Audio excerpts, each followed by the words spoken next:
네. 오랜만에 인사를 드립니다. 제가 그동안 영상을 올리지 못했던 거는 유튜브를 그만두려고 했던 게 아니라 개인적인 사정 플러스 육아 때문에 개인 자유 시간이 없어서 영상을 올리지 못했습니다. 음 그래도 꾸준히 제가 시장을 보면서 커뮤니티를 통해서 계속 이렇게 이야기를 좀 드렸었고, 오늘은 이거는 커뮤니티를 통해서 이야기를 드리는 것보다 '영상을 한 번은 만들어야 될 것 같다.'라는 생각이 들어서 급하게 지금 현재 시간이 새벽 1 시가 넘었습니다. 새벽 1시 15 분인데 지금 열심히 만들어서 녹화를 시작을 했습니다. 음 다시 이렇게 인사를 드릴 수 있게 돼서 참 음 감회가 새롭네요. 새기도 하고. 자, 그래서 오늘 제가 말씀드릴 내용은 한국 주식 유튜버들이 말하지 않는 것들에 대해서 이야기를 좀 해 보려고 합니다. 상업용 부동산이 안 좋은 건 다들 알고 계실 건데, 다들 오피스 건물 한정에서 이게 안 좋다라고 생각을 하시는 분들이 많은 것 같습니다. 그런데 다른 부문의 상업용 부동산들도 상태가 굉장히 좋지 않기 때문에 이런 부분을 조금 말씀을 드려야 될 것 같고요. 그리고 그거와 관련돼서 주거용 부동산도 위험하다, 이 이야기를 드리고자 영상을 만들고 있습니다. 시작해 보겠습니다. 일단 2023년 내도록 정말 열심히 많이 올라왔죠, 주식시장이.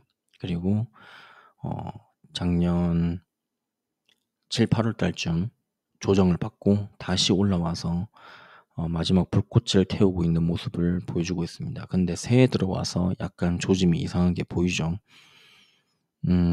그럼에도 불구하고 지금 극단적 탐욕 구간에서 일이 모자란 탐욕 구간에 와 있는 상태입니다.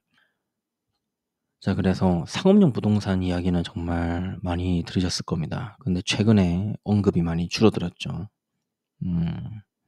그래서 다들 오피스가 안 좋은 건 다들 알고 계실 겁니다. 지금 CMBS 요 채권 관련돼서 지금 연체율 보시면 빨간색 선이 오피스입니다.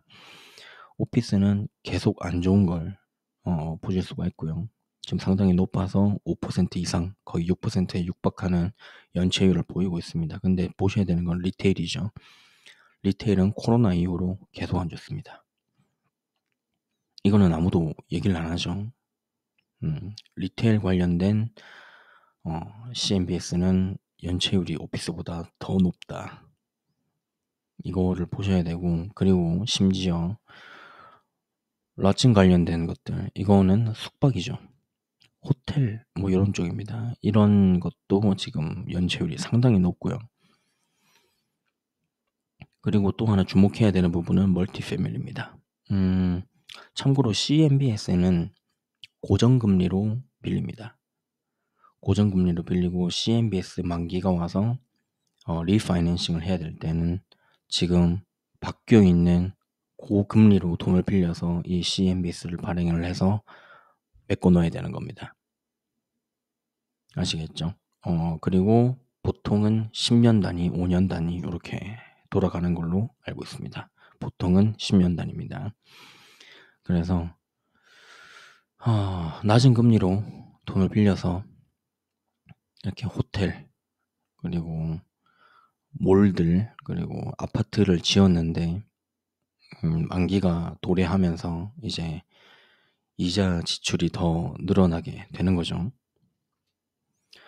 자, 오피스 건물이 안 좋은 건 다 아실 거고 공실률도 상당히 높은 걸 알 수가 있습니다. 이거는 2023년 2 분기 자료인데 뭐 지금은 더 안 좋을 수도 있고 안 좋을 수도, 뭐 나을 수도 있지만 일단은 상당히 높은 수준이다. 요거는 보시면 될 것 같습니다. 제가 급하게 만드느라 자료를 많이 수집은 하지를 못해서 네, 양해를 부탁드립니다.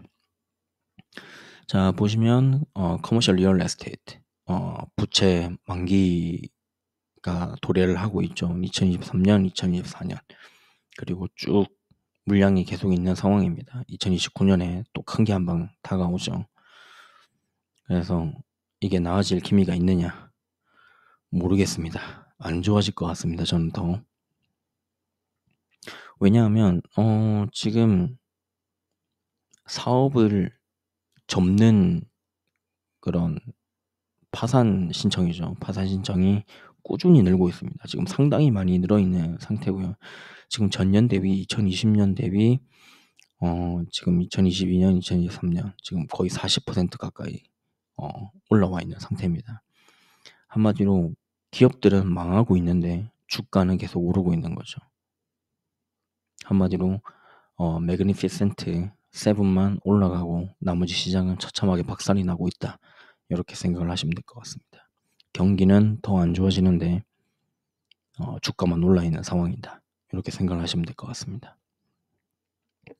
자, 오피스 건물이 나아질 가능성이 있느냐? 저는 힘들다고 봅니다. 왜냐하면 기업들이 오피스, 한마디로 사무직 직장의 이런 고용을 줄이고 있습니다.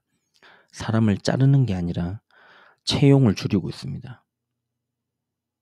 채용을 줄인다는 뜻은 이제 앞으로 더 안 좋아지면 사람을 자를 수 있다라는 뜻이 되는 거고, 채용을 더 이상 하지 않는 것 또한 오피스 건물에는 엄청난 타격이 될 수 있습니다. 왜냐하면 더 이상 직원을 늘리지 않는데 굳이 오피스 건물을 늘릴 필요도 없는 거고, 그리고 지금 재택근무 그리고 하이브리드라고 하죠. 일주일에 며칠은 출근을 해야 되는 이런 형태로 변화하고 있기 때문에 근무 환경 자체가 그렇기 때문에 오피스 건물은 꾸준히 힘들 겁니다.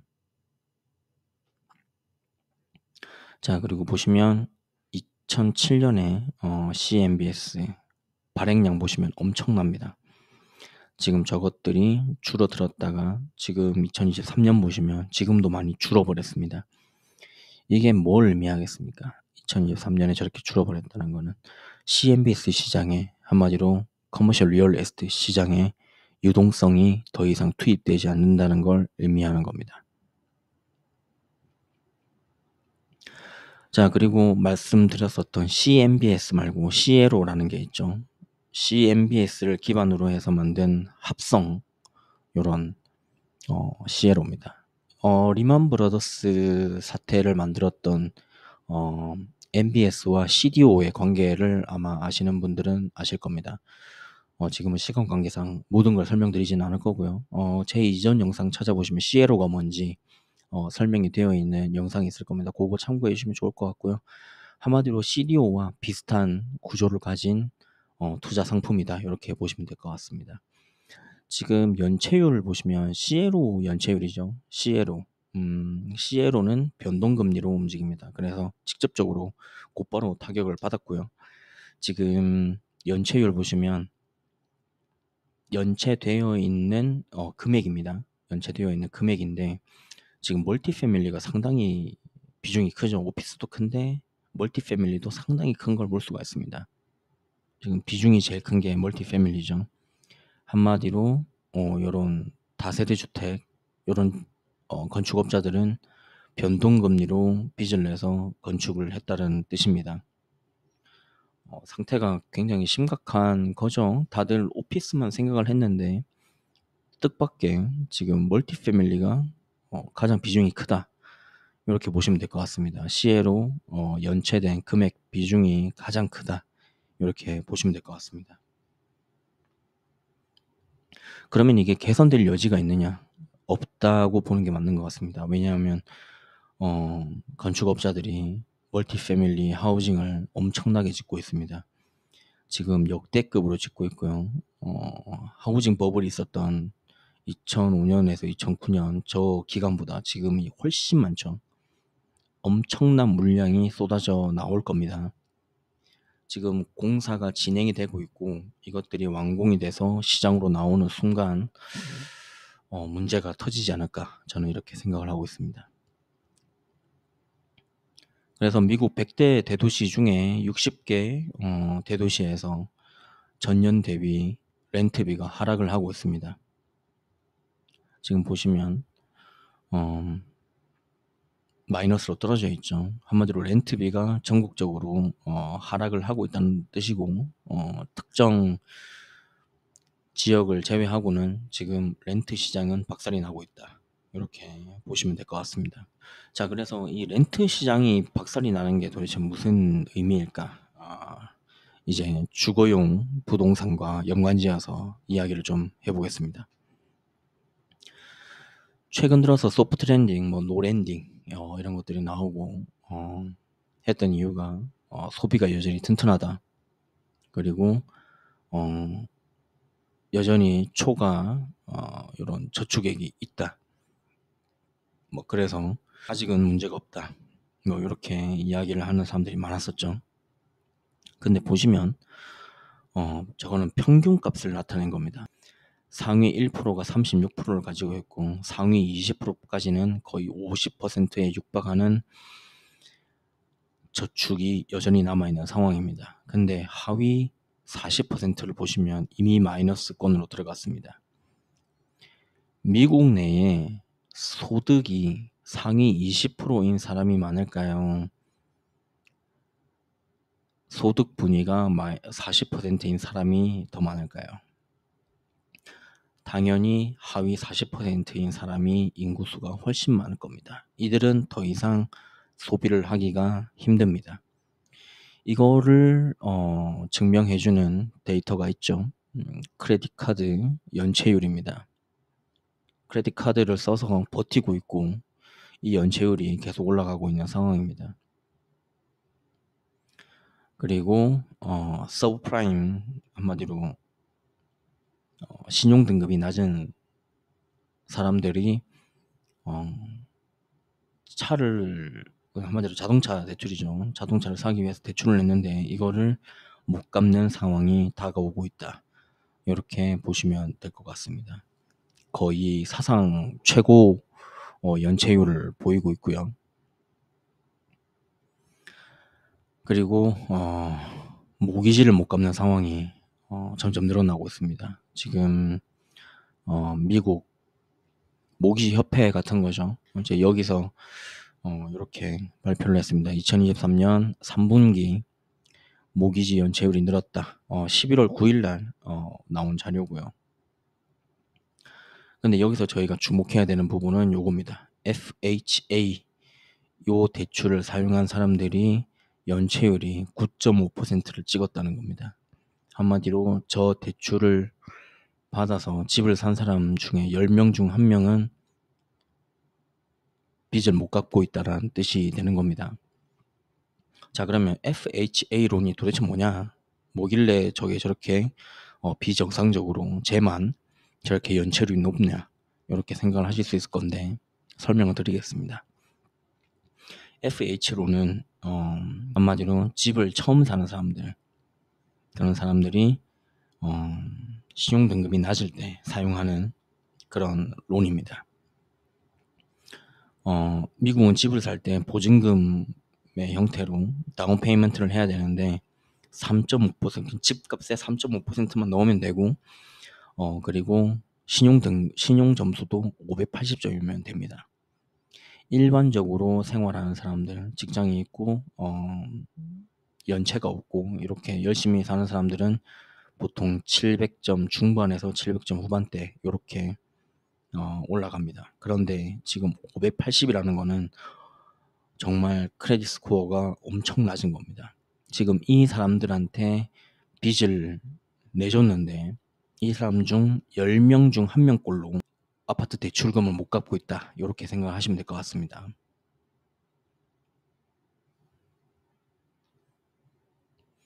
그러면 지금 집을 사는 사람들이 있냐? 없다라는 거죠. 100명 중에 14명, 14%만 지금 집을 사기 좋은 타이밍이다 라고 생각을 하고 있고 이것 또한 페니메, 한마디로 미국에 있는 그런 대출 보증기관 같은 곳입니다. 지금 여기서 설문조사를 했는데 100명 중에 14명만 지금 집을 사기 좋은 타이밍이다 라고 생각을 하고 있다라는 뜻입니다. 하우징 센티멘트 보시면 박살이 났다가 지금 조금 나아졌다 요렇게 볼 수 있는데, 지금 코로나 터졌을 때보다 더 안 좋은 걸 보실 수가 있습니다. 그만큼 집을 사기 좋은 타이밍이 아니다라고 얘기를 하고 있는 거고요. 이렇게 모기지 연체율이 높아지면 실업률이 요렇게 같이 올라가는 경향을 보입니다. 근데 보시면 실업률이 먼저 오르는 게 맞는 거겠죠. 실업률이 오르면 이 모기지 연체율은 더 높아질 겁니다. 직장이 없으니까 집값을 못 내는 거겠죠. 자, 제가 렌트에 관해서 이야기를 좀 드려볼까 합니다. 어 지금 특정 지역에서 대형 건축업자들이 3%대의 모기지 대출을 자기 자본을 가지고 지금 내주고 있는 상황입니다.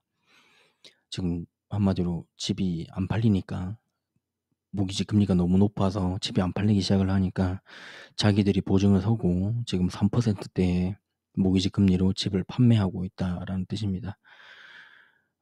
그리고 엄청나게 많은 아파트들, 한마디로 멀티 패밀리 하우징이 만들어지고 있고요. 이것들이 시장에 나오면서 과잉 공급을 만들어내고 있는 상황입니다. 지금 주별로 보시면 캘리포니아는 의외로 괜찮죠. 근데 캘리포니아 사람들이 팬데믹 때 좀 저렴한 지역으로 이주를 했었죠. 그 지역 대표적인 곳이 텍사스와 플로리다였습니다. 지금 보시면 렌트, 한마디로 멀티 패밀리 하우징의 렌트 공실률이 지금 9%, 8.9% 상당히 높은 축에 속하는 상황입니다. 그리고 전국적으로 봐도 상당히 높은 수준인 걸 보실 수가 있죠. 10채 중에 한 채는 지금 비어 있다 요렇게 보시면 될 것 같습니다. 그런데 정말 암울한 건 엄청나게 많이 짓고 있다는 겁니다. 지금 보시면 역대 최고 수준으로 집을 많이 짓고 있다는 걸 지금 보실 수가 있습니다. 그래서 지금 보시면 집을 사기 좋은 타이밍이냐, 지금 요를 보시면 될 것 같습니다.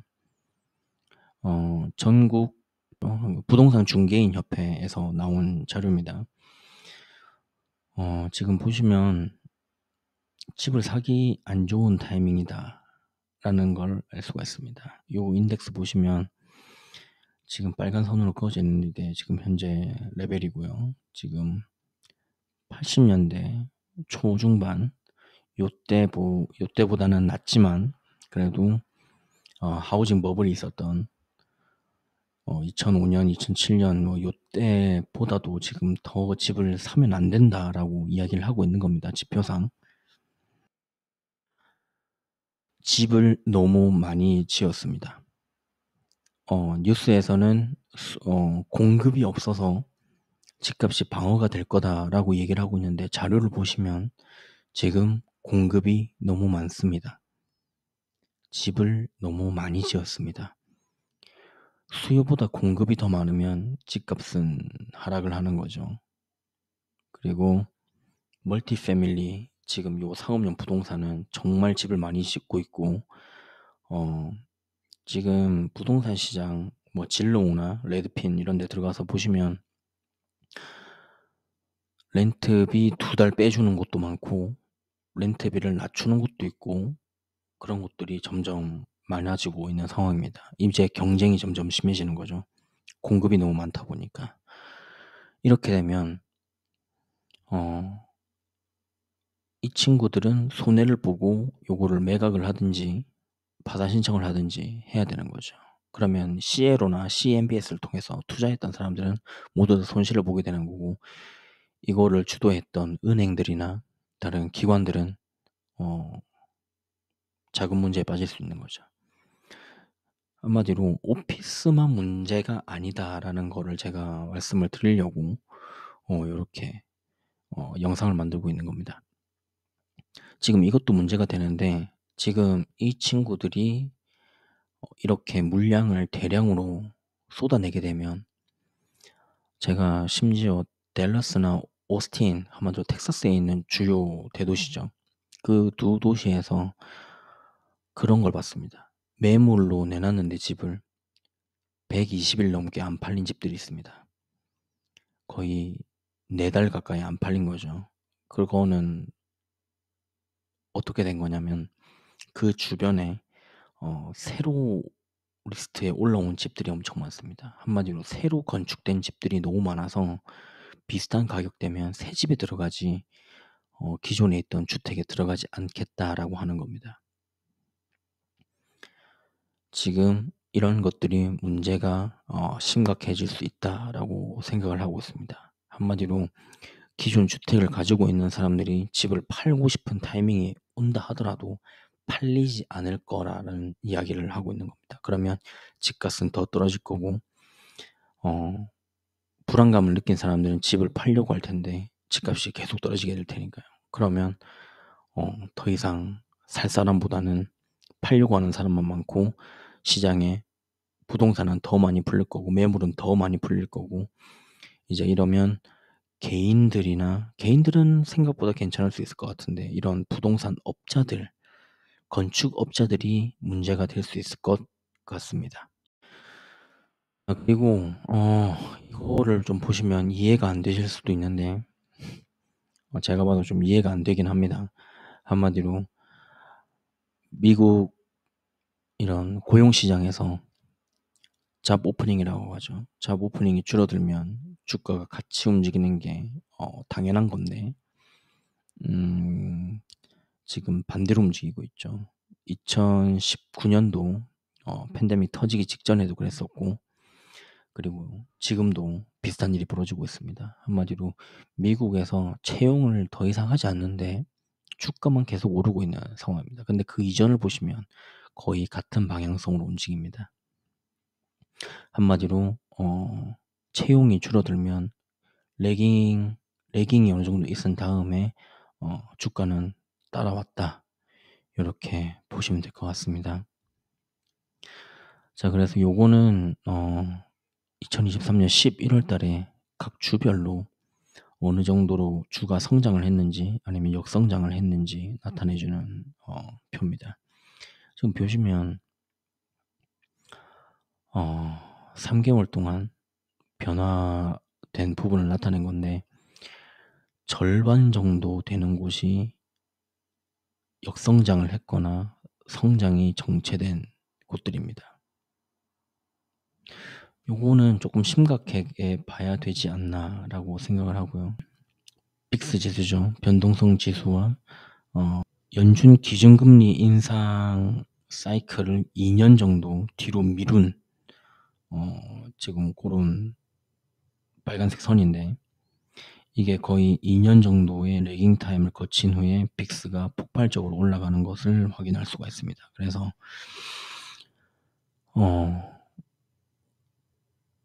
기준금리를 올리면 그 즉시 효과가 나타난 게 아니라 레깅 타임을 거친 후에 효과가 나타난다. 뭐 요렇게 해석을 하면 될 것 같습니다.